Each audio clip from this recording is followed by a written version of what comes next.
بسم اللہ الرحمن الرحیم اللہم صل علی سیدنا محمد وعلی آل محمد کما صلیت علی ابراہیم وعلی آل ابراہیم انک حمید مجید اللہم بارک علی محمد وعلی آل محمد کما بارکت علی ابراہیم وعلی آل ابراہیم انک حمید مجید الحمد للہ رب العالمین والصلاة والسلام على سید الانبیاء والمرسلین وعلى آلہ وصحبہ اجمعین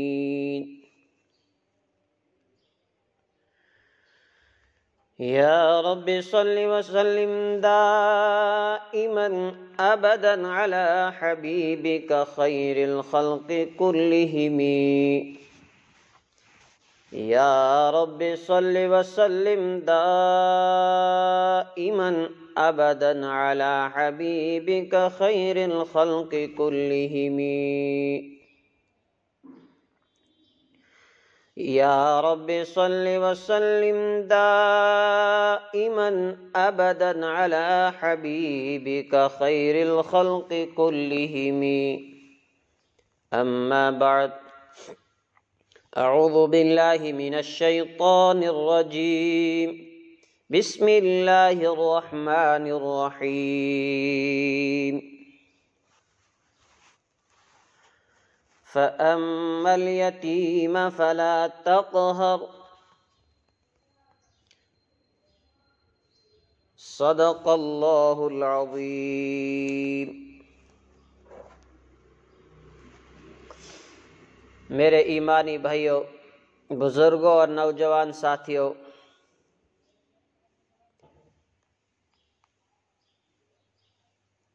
گزشتہ سیرت کی مجلس میں یہ بات آپ حضرات کے سامنے آئی تھی کہ رحمت دو عالم صلی اللہ علیہ وسلم 4 سال کی عمر میں اپنی والدہ کی ٹھنڈی چھاؤں میں واپس آئے اور 2 ہی سال کا عرصہ گزرا۔ حضرت آمینہ کو یہ خیال آیا کہ ان رشتہ داروں نے کئی بار آپ سے ملاقات کی اور انہوں نے آپ کی زیارت کر کے بارہا اپنی آنکھیں ٹھنڈی کی، لیکن دادا عبد المطلب کا ننھال آرزو مند ہے،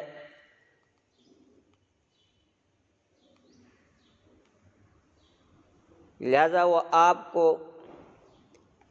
مدینہ لینے کے لیے تیار ہو گئی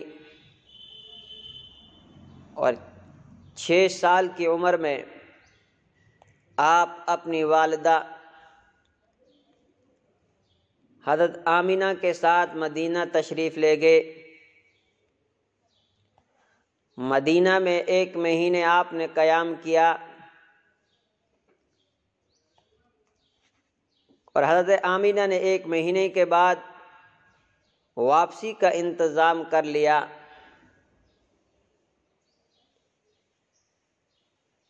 میرے ایمانی بھائیوں، جن کا سایہ پوری دنیا کو نصیب ہونا تھا، اللہ تعالیٰ نے ان کو والدہ محترمہ کے سائے کا محتاج کب کرنا تھا؟ دنیا میں تشریف لانے سے قبل ہی والد محترم کا سایہ اٹھ چکا تھا۔ اب 6 سال کی عمر میں والدہ محترمہ کی ٹھنڈی چھاؤں سے بھی الگ کر کے کامل در یتیم ہونے کا شرف عطا کیا جا رہا تھا، اور خود ہی اس کی وجہ بھی بیان فرمائی، فَأَمَّا الْيَتِيمَ فَلَا تَقْهَرْ،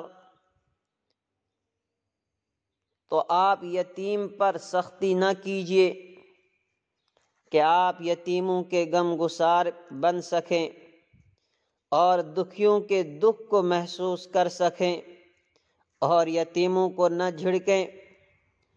اللہ اکبر! اللہ کو اپنی مخلوق سے کس قدر محبت ہے کہ یتیموں کے دکھ درد کا احساس پیدا کرنے کے لیے اپنے محبوب ہی کو یتیم بنا دیا۔ سبحان اللہ! کہنے والوں نے کیا خوب کہا کہ یہ جوڑا بس اتنے سے کام کے لیے دنیا میں آیا تھا، اپنا کام کر کے مالک الملک سے جا ملا، یا یوں کہہ لیجئے کہ جس سانچے سے اپنے محبوب کو پیدا کیا وہ سانچہ ہی توڑ دیا، کیونکہ دوسرا کوئی بنانا ہی نہیں تھا۔ رخ مصطفیٰ ہے وہ آئینہ کہ اب ایسا دوسرا آئینہ نہ میری نگاہ خیال میں، نہ دکان آئینہ ساز میں۔ مدینہ سے چل کر کچھ دور ابوا کے مقام پر پہنچے تو حضرت آمنہ سخت بیمار ہو گئیں اور بیماری بڑھتی ہی چلی گئی۔ آخر جس طرح 6 سال پہلے ابوا کے قریب ہی مدینہ میں حضرت عبداللہ پردیس میں انتقال کر گئے تھے، اسی طرح آج ابوا کے بیابان پہاڑوں میں حضرت آمنہ بھی اپنے مالک سے جا ملی۔ اللہ تعالیٰ ہی جانتا ہے کہ اس بیابان اور ویران جگہ میں چرواہوں کی مدد سے حضرت ایمن نے کس طرح ان کو دفن کیا ہوگا۔ ہائے افسوس! 2 جہاں کے سردار نے 6 سال کی عمر میں یہ سارا منظر کس طرح دیکھا ہوگا۔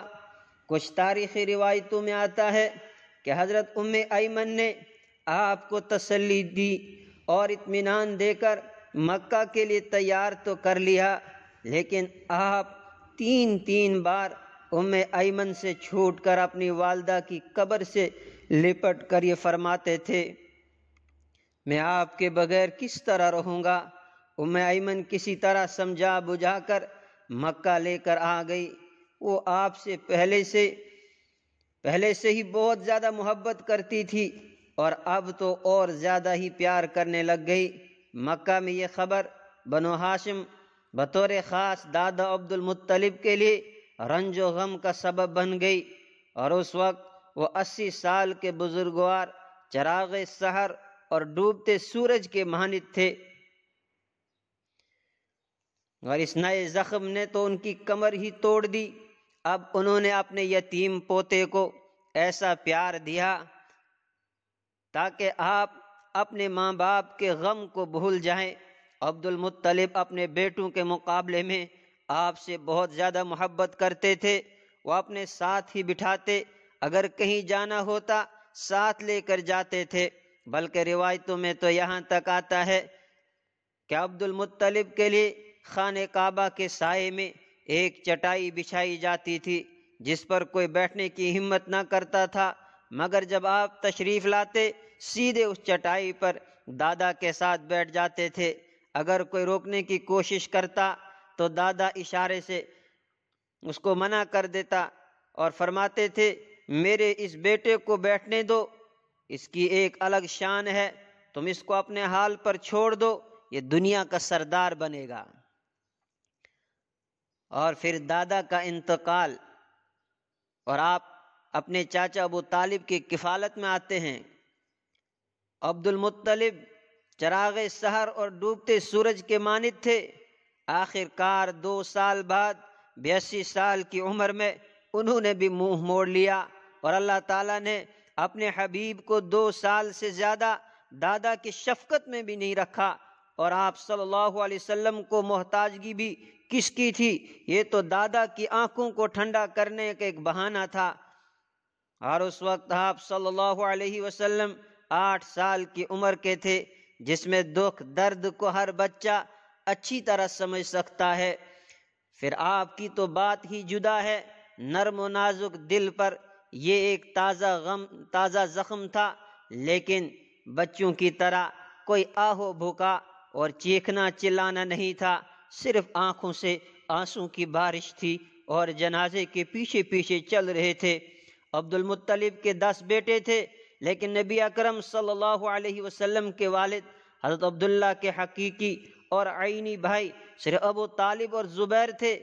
یہ دونوں آپ سے بہت پیار کرتے تھے، ان میں سے بھی ابو طالب کچھ زیادہ ہی محبت کرتے تھے، اور ان کی اہلیہ فاطمہ بنت اسد بھی بہت شفقت کرتی تھی، اس لیے نبی اکرم صلی اللہ علیہ وسلم بھی ان کے ساتھ دوسروں سے زیادہ محبت کرتے تھے۔ یہ سب کچھ دیکھتے ہوئے عبد المطلب نے وفات سے پہلے ہی آپ کو چاچا ابو طالب کی کفالت میں دے کر اپنی آنکھوں کو ٹھنڈا کر لیا تھا، اور باقی چچا بھی اس پر راضی ہو گئے تھے۔ اے اللہ، تو ہی اپنے رازوں کو جانتا ہے۔ ابو طالب اپنے تمام بھائیوں میں سب سے زیادہ غریب تھے، اور ان سے تو حضرت عباس کی حالت بہت بہتر تھی، اور عبد العزیٰ یعنی ابو لہب تو مکہ کے سیٹھوں میں سے ایک تھا، لیکن اللہ تعالیٰ اپنے حبیب پر کسی سیٹھ اور مالدار کا احسان نہیں رکھنا چاہتا تھا۔ اس نے تو اپنے حبیب کی برکت سے حضرت ابو طالب جیسے غریب اور نادار کی غربت کو دور کرنا تھا۔ ابو طالب نے شفقت کا حق ادا کر دیا، یہاں تک کہ آپ کو اپنی اولاد سے بھی زیادہ عزیز رکھا۔ کھاتے پیتے، اٹھتے بیٹھتے، سوتے جاگتے، ہر وقت اپنے ساتھ رکھتے تھے۔ ایمان قبول نہ کرنے کے باوجود تمام کفار کے سامنے پہاڑ بن کر کھڑے رہے۔ ابو طالب کے وہ اعلیٰ اور اونچے اخلاق تھے جن کی مثال پیش نہیں کی جا سکتی ہے، بلکہ کہنے والوں نے تو یہاں تک کہہ دیا کہ آسمان کے نیچے روئے زمین پر ایسے چاچا بھتیجا نہیں پائے جائیں گے، لیکن حقیقت میں ابو طالب آپ کی کیا کفالت کرتے، بلکہ آپ صلی اللہ علیہ وسلم کی برکتیں ان کو نصیب ہو گئی تھی۔ اس میں کوئی شک نہیں کہ چاچا ابو طالب نے اپنے والد عبد المطلب کی وصیت اور تاکید کو پورا کرتے ہوئے شفقتوں، مہربانیوں اور پیار کرنے کی حد ہی ختم کر دی تھی۔ وہ کبھی بھی برداشت نہیں کر سکتے تھے کہ ان کے چاند پر کسی چیز کا سایہ بھی پڑے، لیکن آپ صلی اللہ علیہ وسلم کی غیرت اپنا بوجھ چچا پر کب برداشت کر سکتی تھی؟ بس 10 سال کی عمر میں حضور صلی اللہ علیہ وسلم نے چاچا ابو طالب کی کمزور حالت دیکھتے ہوئے کچھ پیسوں پر مکہ کے لوگوں کی بکریاں چرانی شروع کر لی۔ کچھ ہی دنوں میں اپنی محنت کا ایسا ثبوت پیش کیا کہ مکہ کے لوگ اپنے چرواہوں کو بھول گئے، اور سفارش کروا کر آپ صلی اللہ علیہ وسلم کو بکریاں دینے کی کوشش کرنے لگے۔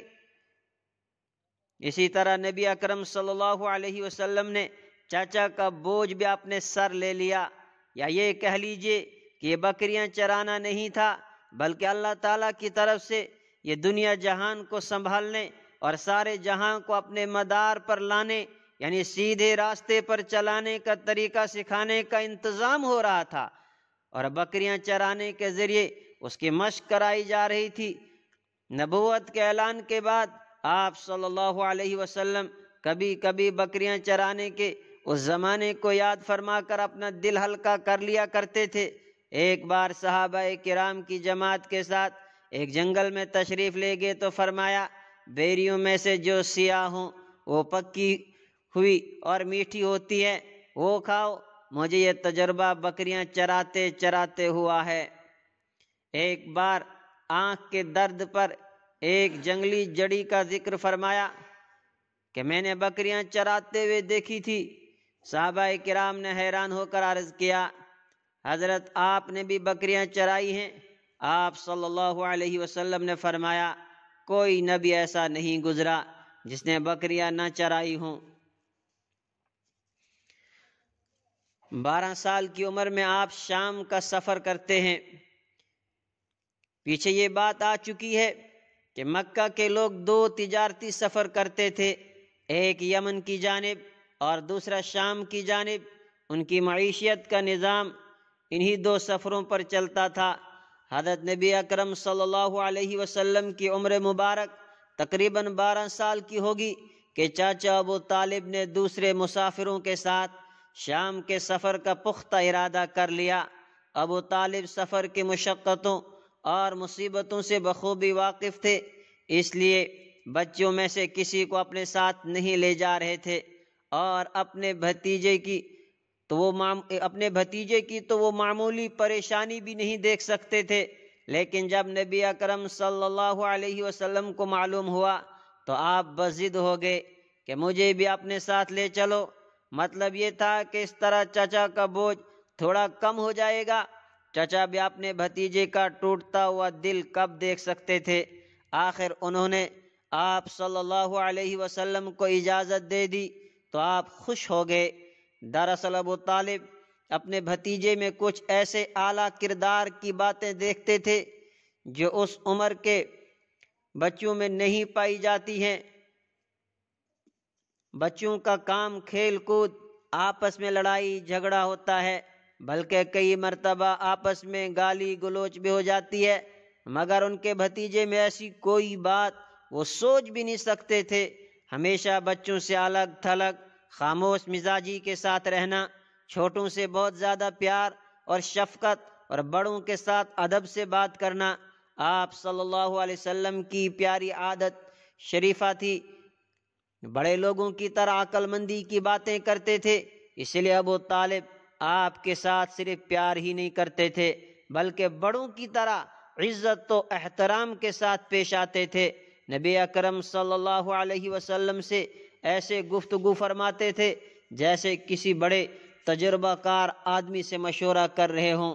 خیر، یہ تجارتی قافلہ مکہ سے نکل کر پڑاؤ کرتے ہوئے کئی دنوں کے بعد عرب کی سرحد عبور کر کے شام کے سرحدی شہر بصرہ پہنچ گیا۔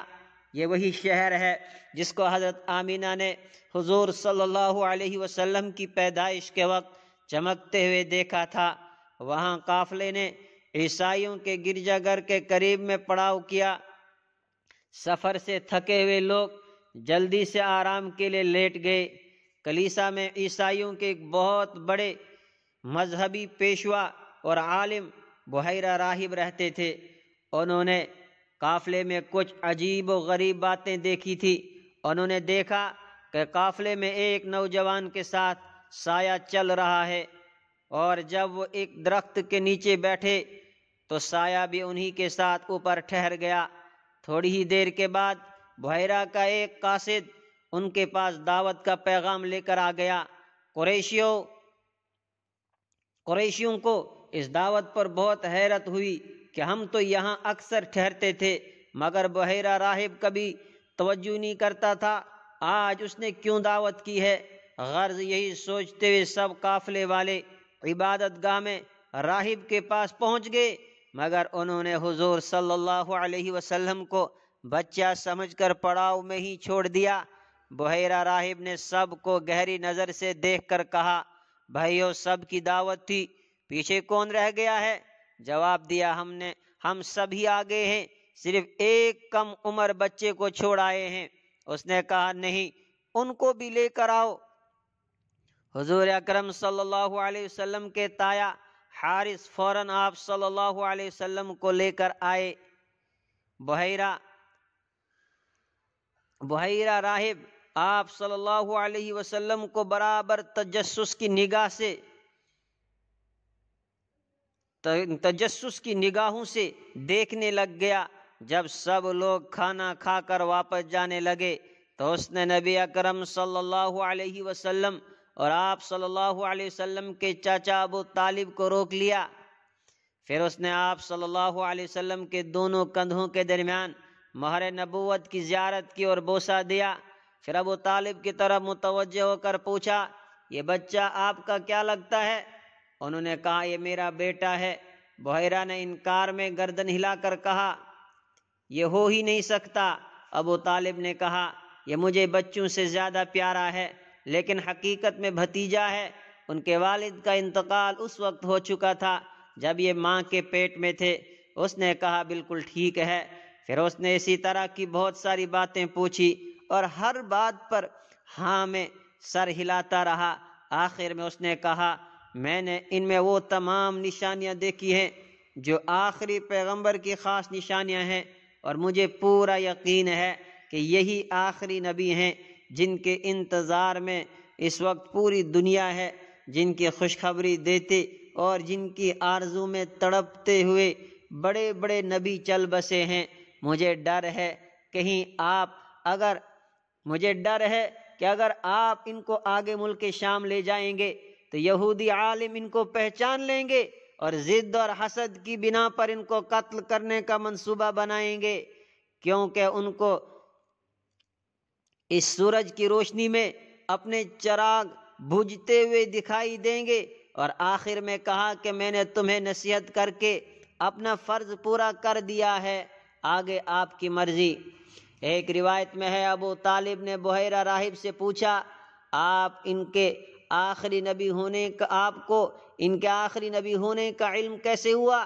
اس نے کہا ایک تو جس وقت آپ ٹھہرنے کے لیے اترے تھے تو میں نے دیکھا کہ اس وقت سارے درخت اور پتھر ان کے سامنے جھک کر سجدہ کر رہے تھے، اور یہ بات نبی کے علاوہ کسی کے لیے ممکن نہیں ہے۔ دوسرے میں نے دونوں کندھوں کے درمیان مہر نبوت دیکھ کر پہچان لیا ہے، یہ خاص آخری پیغمبر کی علامت ہے۔ مشہور روایت کے مطابق ابو طالب نے اس کا مشورہ مان لیا اور یہیں سے آپ کو لے کر واپس آ گئے۔ ابو طالب کے لیے بحیرہ راہب کی یہ بات کوئی اجنبی نہیں تھی، کیونکہ اس طرح کی کئی ساری باتیں اس سے پہلے بنو سعد میں بھی، پھر والدہ کی پرورش کے دوران مکہ میں اور اس کے بعد مدینہ کے سفر میں پیش آ چکی تھی، جن کی تفصیل بڑی کتابوں میں دیکھی جا سکتی ہے۔ اس لیے ابو طالب کو اس بات پر کوئی تعجب نہیں ہوا۔ ہاں اس پر تعجب ہونا چاہیے کہ اتنا کچھ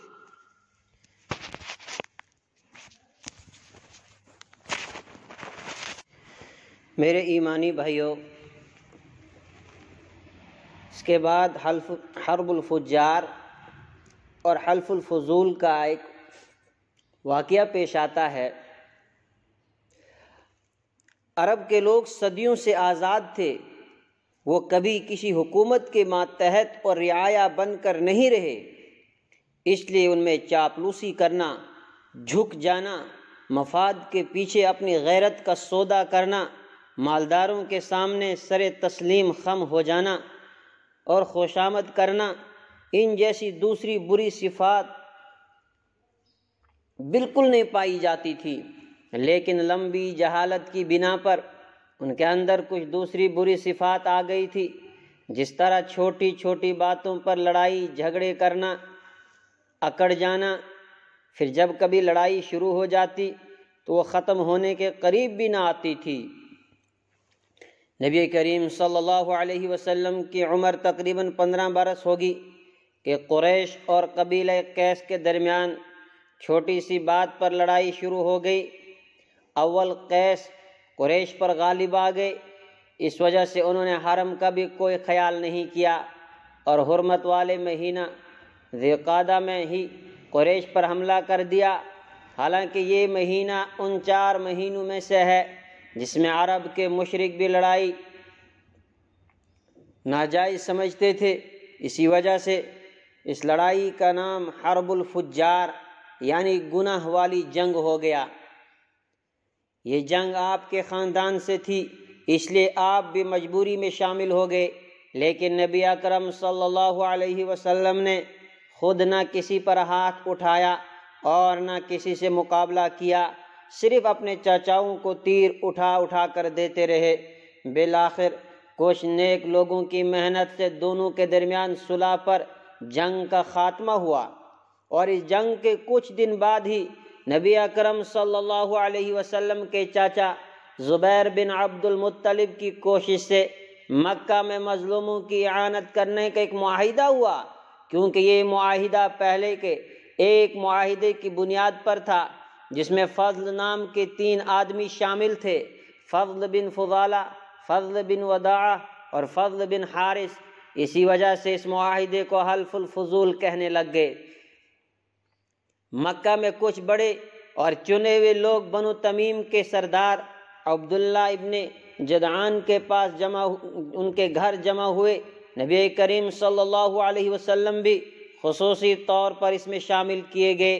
عبداللہ بن جدعان بڑا سخی تھا، اس نے سب کے لیے کھانا تیار کروایا، اور اس وقت سب نے مظلوم کی حمایت و نصرت کا عہد کیا کہ مظلوم خواہ اپنا ہو یا پرایا، دیسی ہو پردیسی، جہاں تک ممکن ہوگا اس کی اعانت اور امداد سے دریغ نہیں کریں گے۔ نبی اکرم صلی اللہ علیہ وسلم حلف الفضول کا تذکرہ بڑے فخر سے کرتے تھے اور فرماتے تھے، اگر مجھ کو عرب کی قیمتی دولت سرخ اونٹ اس معاہدے کے مقابلے میں دیے جاتے تو میں ہرگز پسند نہ کرتا، اور اگر اب بھی مجھے اس طرح کے کسی معاہدے میں بلایا جائے گا تو میں ضرور اس میں شرکت کروں گا۔ آپ صلی اللہ علیہ وسلم کی سچائی اور امانت داری 15 سال سے لے کر 25 سال تک آپ صلی اللہ علیہ وسلم مکہ میں کس طرح رہے اور زندگی گزارنے کا کیا طریقہ اور کیا روزگار تھا، اس سلسلے میں تفصیلی حالات نہیں ملتے۔ البتہ آپ صلی اللہ علیہ وسلم چاچا ابو طالب کے ہمراہ ان کے گھر ہی میں رہتے تھے، اور یہ بات بھی یقینی ہے کہ اپنا بوجھ چاچا پر نہیں ڈالا تھا، بلکہ چاچا کا بوجھ بھی اپنے ذمے لے لیا تھا، کیونکہ جنہوں نے 10 سال کی عمر میں مزدوری پر بکریاں چرانی شروع کر لی تھی اور 12 سال کی عمر میں تجارتی سفر کے لیے شام کا پختہ ارادہ کر لیا تھا، وہ بڑے ہو کر کسی پر اپنا بوجھ کیسے ڈال سکتے تھے؟ ضرور محنت اور مشقت سے کوئی کام کرتے ہوں گے۔ بعض روایتوں میں آتا ہے کہ مکہ ہی میں ایک دکان پر اس کے مالک کے ساتھ مل کر تجارت کرتے تھے، اور یہ روایت بھی سیرت اور حدیث کی کتابوں میں مشہور ہے کہ سائب بن ابو سائب جو مکہ کا ایک بڑا سردار تھا، اس کے ساتھ مل کر مزاربت یعنی شراکت میں تجارت فرماتے تھے۔ ایک صحابی حضرت عبداللہ ابن ابو الحمصہ سے مروی ہے کہ میں نے بعثت سے پہلے ایک بار نبی اکرم صلی اللہ علیہ وسلم سے ایک معاملہ کیا، میرے ذمے کچھ دینار باقی تھے، میں نے آپ صلی اللہ علیہ وسلم سے عرض کیا کہ میں ابھی لے کر آتا ہوں، اتفاق سے گھر جانے کے بعد بھول گیا، 3 روز کے بعد یاد آیا کہ میں آپ سے واپسی کا وعدہ کر کے آیا تھا۔ یاد آتے ہی فوراً وعدہ کی جگہ پر پہنچا تو آپ کو اسی جگہ منتظر پایا۔ آپ نے کوئی ناراضگی نہیں فرمائی، صرف اتنا فرمایا، تم نے مجھے کیسی مشقت میں ڈال دیا کہ 3 دن سے اسی جگہ تمہارا انتظار کر رہا ہوں۔ اس امانت داری، دیانت داری اور سچائی سے مکہ میں اتنے مشہور ہو گئے کہ اکثر لوگ آپ کا نام بھول گئے اور آپ کو صرف الصادق یعنی بہت سچائی والے اور الامین یعنی بہت امانت دار پکارنے لگ گئے، اور اسی نام سے لوگ جاننے لگ گئے۔ اللہ تعالی ہمیں سیرت کو اپنانے اور اس پر عمل کی توفیق عطا فرمائے۔ وآخر دعوانا الحمد للہ رب العالمین۔ بسم اللہ الرحمن الرحیم۔ اللهم صل على سيدنا محمد وعلى آل محمد كما صليت على إبراهيم وعلى آل إبراهيم إنك حميد مجيد اللهم بارك على محمد وعلى آل محمد كما باركت على إبراهيم وعلى آل إبراهيم إنك حميد مجيد